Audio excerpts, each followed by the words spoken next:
Indiana Jones. It's a podcast about Indiana Jones. Every movie, 1 minute at a time. The Indiana Jones Minute. Welcome back to the Indiana Jones Minute, the podcast in which we get to the heart of Indiana Jones and the Temple of Doom 1 minute at a time. I am Tom Taylor. I'm Pete Mummert. I'm Jerry Porter. I'm Alex Robinson. And I'm Pete the Retailer. Welcome back, Pete and Alex, from the Star Wars Minute podcast.com. That's not true, but you know what I mean. Yeah. Are we supposed to say that part? We're always bad at self-promotion. No, that's right. I mean, we're bad at setting you up for self-promotion, so it's just cacophony. But thank you for joining us again on the streets of Shanghai in minute 13 of Temple of Doom. Speaking of cacophony. Yes, exactly. Minute 13 begins with Shorty chasing down a couple in a rickshaw, and it ends with a British man named Weber explaining an inconvenience in Indy's flight arrangements. So this minute starts with a kind of famous continuity error, and I would like to posit this is possibly not a continuity error. Is right at the end of the minute before, you see the guy running with the rickshaw, and in the back there's like an American sailor kind of making out with his girlfriend, and then when this minute begins, they've switched positions. Oh, and so the driver and the sailor? No, yeah. So it's just possible that he was making out with his girlfriend so much they just kind of wound up in different parts of the rickshaw. sure. I happens. think in the next minute, I could be spoiling something. I think in the next minute when they crash, they are switched sides again. So I guess they started making out again and once again reverted back to their original sides. You're right. Or maybe they cut out the other chase scene staple where a big mirror was being carried between, like, across the street. And so you're seeing the reflection for this part before they crash into it, but they cut that part out. I like that. Yeah, thank you. Well, does the rickshaw driver say, "I will never find a daytime driver"? In English or in No, in English. In English. Oh my gosh. Wow. It's at the very beginning of this minute. Is this like Beatles, like Paul is dead kind of thing? Like, if you play it backwards, he says. I will never find a daytime driver. Well, I don't know. We should back up for a second for Pete and Alex. I don't know if you heard in our coverage of Raiders, but Jerry, since 1980, was convinced that the German mechanic, as he's beating up Indiana Jones, said, "Haven't you got any breath in you?" Oh, right. Like there's some like, guttural German thing he says. And Jerry has like a gift or a curse, I don't know what it is, that he just hears English no matter what's going on. And so we had that with the Ewoks. Remember, we thought they were saying, that's right. talking about Martin Short on telephone silence. That's become a staple of our Jedi watching in our house. Well, I wouldn't put that much on this. I wouldn't bet a burrito. But I was just wondering if anybody knew what he said. He says something, and it sounds like English, and he does say driver. So I was just wondering. Who are you talking about? The guy, like the actual rickshaw driver. Oh, okay. At the very beginning of this minute, he's clearly talking. I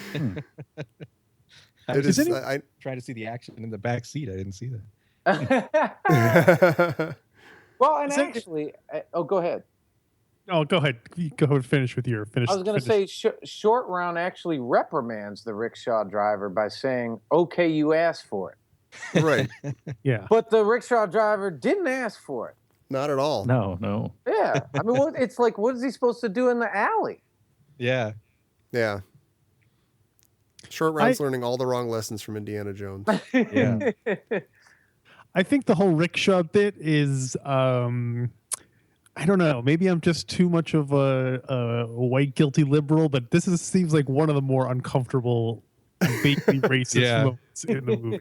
Yeah. The fact that he's just like muttering to himself as he's like to emphasize like he's speaking a different language that you can't understand. Yeah. And then when he gets picked up, he's all like, ah! like screaming. Yeah. And, like if it was a white guy, they wouldn't be having a British, they wouldn't be having a British guy. Oh, I say, put me down. What's the thing? His blind panic is humorous because you don't know what he's saying.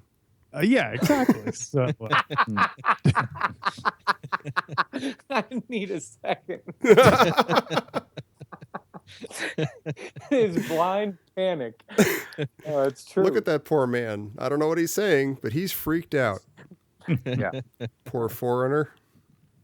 Yeah, this movie is wall to wall with that kind of stuff, but We get some very positive stuff though right after that, especially in the sound department. I think I know where you're going. There's some Ben Burt magic right here. Is Indy shoots with that gun, and it's the gunshot that sounds like a cannon that we had from Raiders, and then we get our second Wilhelm scream. As he shoots the passenger. No, he shoots the guy in the head, and yet the guy can scream. I don't know if that works. But, it seemed like he hit him in the throat, and there was like a Wilhelm just leaking out like a spirit. I think it's now time, for 9 more Willie screams.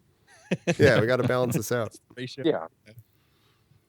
We've only got one more Wilhelm in the movie, so we better use him. Oh, wait a minute, fair. Wilhelm, Willie. Maybe there's some Willie Helm. Willie Helm. Yeah, it's the Willie Helm ratio.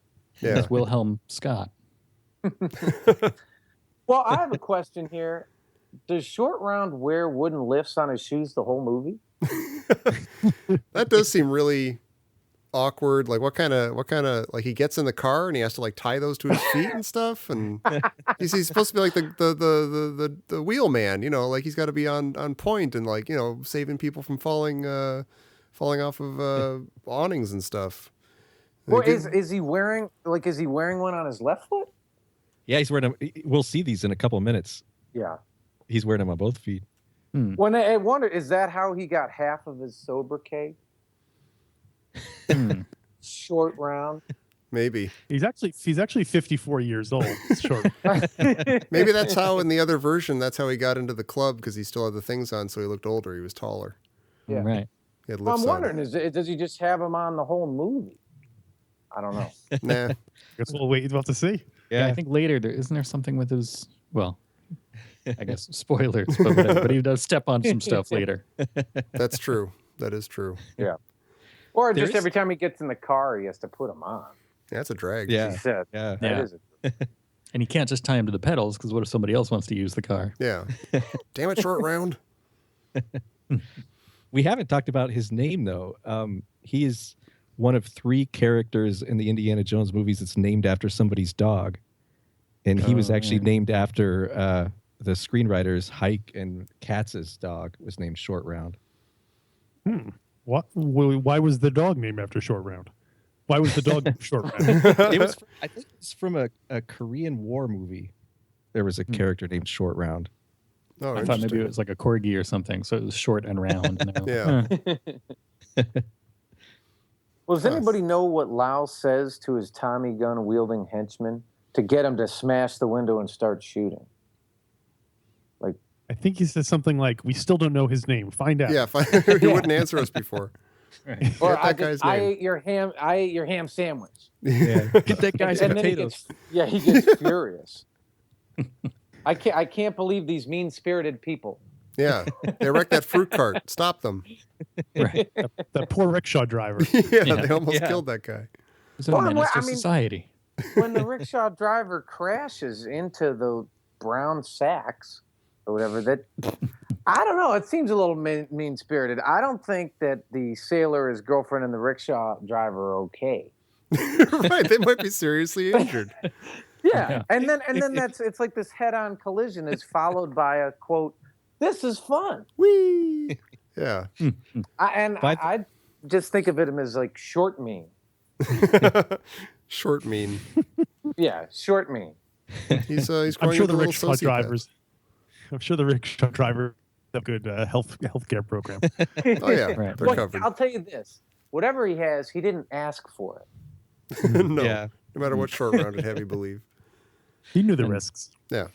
This scene though, this stunt is really great. I love this stunt, and like they really smash into that kind of big mattress container thing. Yeah. But there's part of it. Don't watch this slowly and in slow motion if you kind of don't want it ruined. But it's hilarious because when they crash into that thing, you see the sailor kind of carefully climb out and then do this dive right into it. Oh, really? That's funny. Well, that could be intentional too. If I all of a sudden crashed into a big bunch of burlap sacks, I'd be like, woohoo! You want to make sure what they were before you crashed into them. Right. Like, yeah, wasn't broken glass or something. Just big burlap sacks full of broken glass. Yeah, that's the sad So part. I have a question. They do this bit where Indiana Jones, for some reason, says, "Willie, hold my gun." He doesn't just put it down; he gives it to her. Yeah, And then she bobbles it and drops it out. What is? And then he yells at her for losing the gun. I don't understand what the purpose of this whole. Like, is it just to set up the fact that she's incompetent? Like, oh, you broke my nails, or is it just so that they show Indy loses his gun so that later on when he tries to shoot the swordsman's, we're like, oh, remember in the car he dropped his gun. It seems like a weird amount of attention devoted to something that doesn't have much of a payoff to it. yeah, because Well, she's it's like- already been, we get like over the past 10 minutes that she's, kind of ditzy, kind of, I don't want to overuse that word, but that she's not an adventurer. How about she's And the chase ends immediately after that, so it's not like, oh boy, how's Indy gonna fight off the gang without his Right. gun? They just pull up and stop, and that's the end of it. It's a weird. I think Well- it's just supposed to be funny, I guess, which makes me Yeah. a little sad. But No, it Plus, is it's, because you never it's a reverse Chekhov. If you see Yeah. if you see a gun get lost in Act 1, you know it's not going to be shot in Act 3. So. I thought you meant because Chekhov on the Enterprise always gets his hand burned by stuff. Oh yeah, there you go. Yeah. broken snail. So It's- I think her reaction is completely normal and natural. Like if I were sitting in that car and somebody had been firing a gun and handed it to me, I guarantee I would do the exact same thing. And we'd hate you in this movie, Pete. You would hate me in the movie. But I think the thing that scares me about this movie is how many things that Willie does is I'm like, I think I would do that exact same thing if I were in her position. You're a beautiful singer too. This kind of goes to one of the fundamental differences between this and Raiders, and we're going to try not to just judge this movie against Raiders because that's not fair. That's but I don't know. There's a lot of comic relief stuff going on in this movie constantly, and in Raiders there was no character in that movie who was a goof. There was no Jar Jar in that movie. And like any comedy that comes out of it, there's a lot of like fun, light stuff in Raiders, and it all comes out of like the characters being smart and cool. And it's not, like, ow, I burned myself, or ow, I broke a nail, or I did something klutzy, or I didn't get something. It's I guess I'm preparing myself to be frustrated by like this movie taking a lot of easy routes towards light humor when it's not necessary or something. I think the closest you get is some of the stuff that Sala does is a little bit Yeah. goofy, but that's not, it's he's still the best digger in Cairo. Right. He's Yeah. still, Yeah. competent, sidekick kind of companion Yeah. Yeah. and has moments, and he's not just kind of an excuse for easy jokes. Right, exactly. He might have goofy moments, but he's not a goof. Right. There you Satipo's go. got a few of those at the beginning. The monkey, the Nazi monkey. Well, to be fair, it's a monkey. I want to ask Jer if he knows that Dan Aykroyd is in this movie. Dan Aykroyd in this movie? Yes. I never knew that Dan Aykroyd was in this movie until I watched this, as we do to prepare for these minutes. Or I watched it the one time before we started recording these, and I was like, "Oh my God, that's Dan Aykroyd!" And then I was like, "No, that's not." Oh my God, that's Dan Aykroyd. So I had no idea he was in it until 2016. Well, there you go. Wow. Yeah. But, I have a question. Speaking of Dan Aykroyd, he says, I spoke with your assistant and we've managed to secure 3 seats. And I'm wondering, so is that Salah's brother-in-law, Omar? Like, who's Indy's assistant? Yeah, that's a really Because good question. it's not Short Round. Yeah. in the script, in the original script, they didn't have that, but they had this sort of sad scene because there were 3 tickets, but one of the tickets was for Wuhan. And so you get a scene where Indy's in the back of the car and he yells at Short Round, you got the tickets, Short Round? And Short Round tosses an envelope back to him, and Indy opens it up, and there are the three envelopes in there. And Short Round's like, yeah, Indy, 3 tickets, you, me, and Wuhan. Aw. And then Indy goes, Wuhan's not coming, Shorty. And then Shorty says, don't worry, Indy. Short Round, #1 bodyguard now. Oh boy. Give me a minute, you guys. It was good. It was good up until then. But this scene doesn't really make sense unless that is Wuhan's ticket, because nobody's known that Willie is going to need a ticket. Well, that's what I was going to say. Yeah. Why 3? Like, how did they know? Yeah. But then that makes more sense if it was Wuhan. Yeah, and if I'm Wuhan actually is the glad- assistant that he's talking yeah, about. that does make. So I guess Wuhan is his assistant. So. But why is Willie going on this trip at all? Like, why is she? Yeah, I don't know. Well, because now she's wanted. But By is she by like? association? All she had to do though was get out of the car and just be like, "I'll see you tomorrow, Lao Che." Yeah, sorry about all that ruckus at the Yeah. club. Not even any of that. It was just, I'll the show must go on. I'll see you tomorrow, Lao Che. There's certainly no reason for her to get in the plane. Right. No. Yeah. And so it made me think, is there some entire huge scene that was cut, like where she's trying to get back to Missouri or something? I mean, is there... Well, in the script, it does say that she came over here because the Depression made nightclub singing careers very difficult to find. Well, see, that right there might be pertinent. that might have helped things along. It's like, Otherwise- don't look into the ark. Yeah. Exactly. Because as we said, he's running, and at first you're like, this is fine. She's running out of the club to escape the machine gun spray. Sure. Yeah. And she says, I don't want to die. and you're like, fine, she doesn't want to die. And even at that point, then- Indy's sort of taking her along because Yeah, he needs the antidote yeah. from her dress. Yeah, gotta sure. carouse her. So he sort of kidnaps her, right? I guess. Yeah, for a She's few kind of a minutes. hostage. Yeah. Yeah. It's very Dog Day Well, but- afternoon. Yeah. So you think at this point he's still holding on to her? Okay, even if she wants to get back to Missouri, why does he take her along? Yeah. Well, Yeah. She Right. might have more antidote. You don't know. But he like actively doesn't like her. It is weird that he's like being so insistent on bringing her along. Well, that's what I was wondering. I'm like, is this courtship for him? Maybe. He's a bit of a I don't know, weird it's the guy. only- Yeah. Yeah. I mean, Is it she a could little be. old for his taste, or Yeah, really. sorry? Yeah. He's bringing her back for his dad. Oh, of course. Aw, Yeah. that's sweet and disgusting.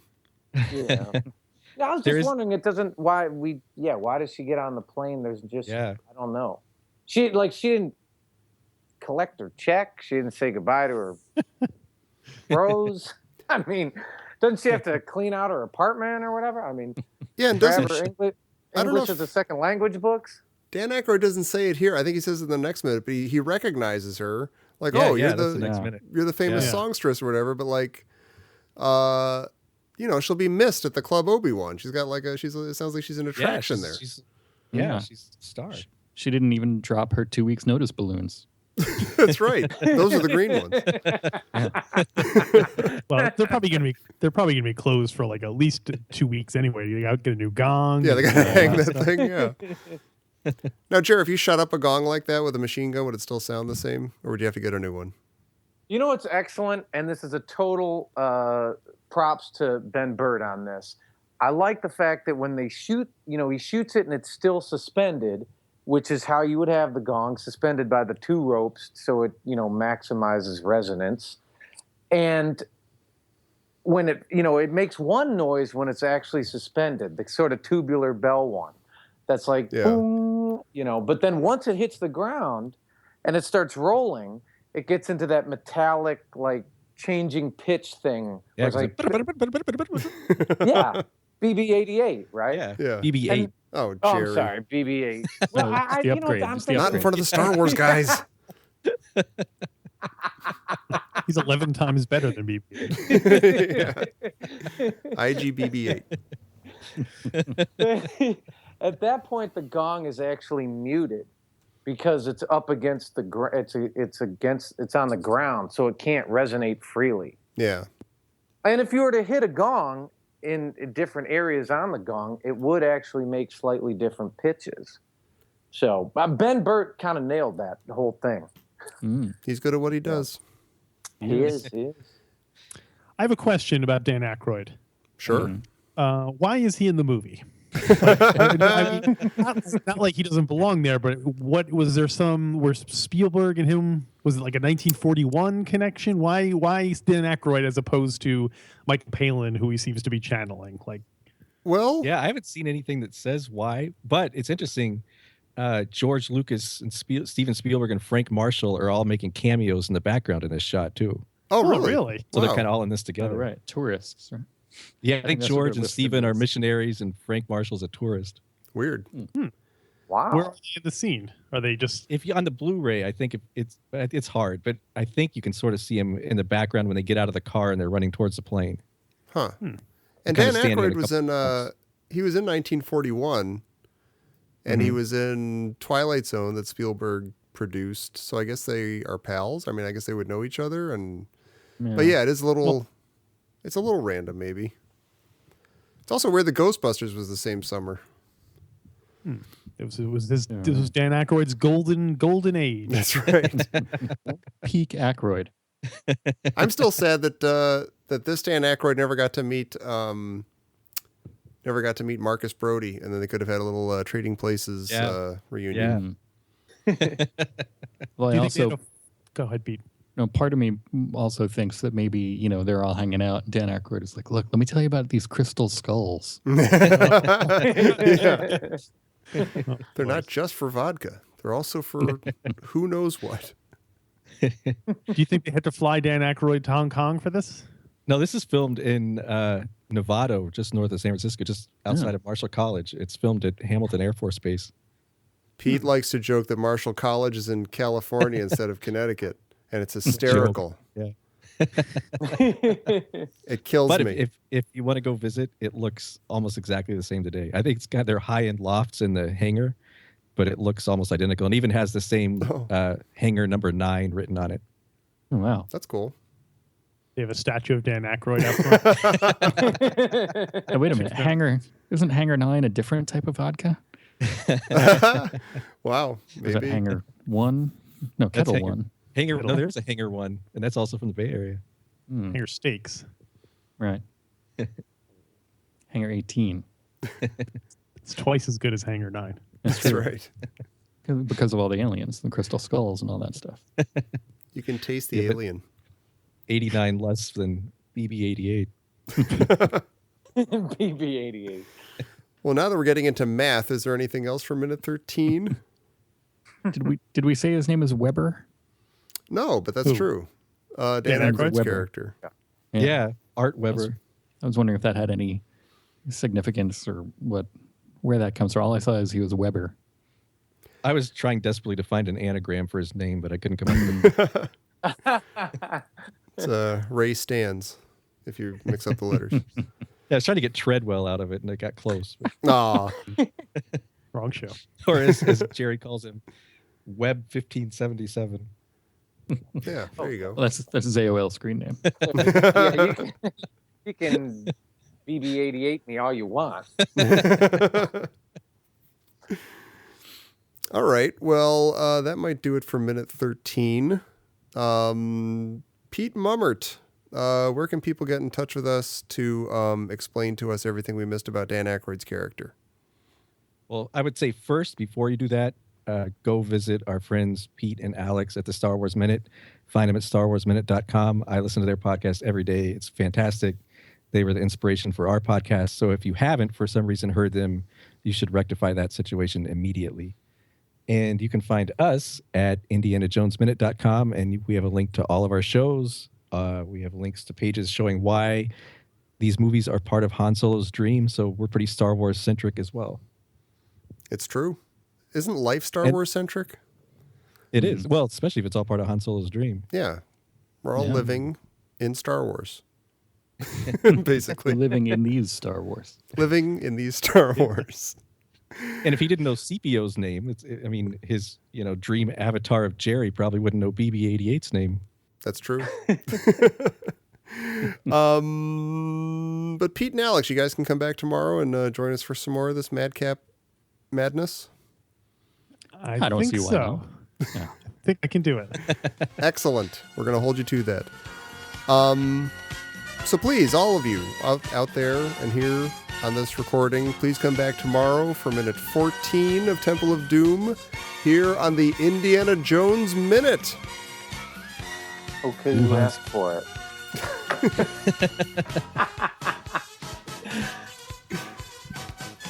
Wuhan's not coming, Shorty. Oh.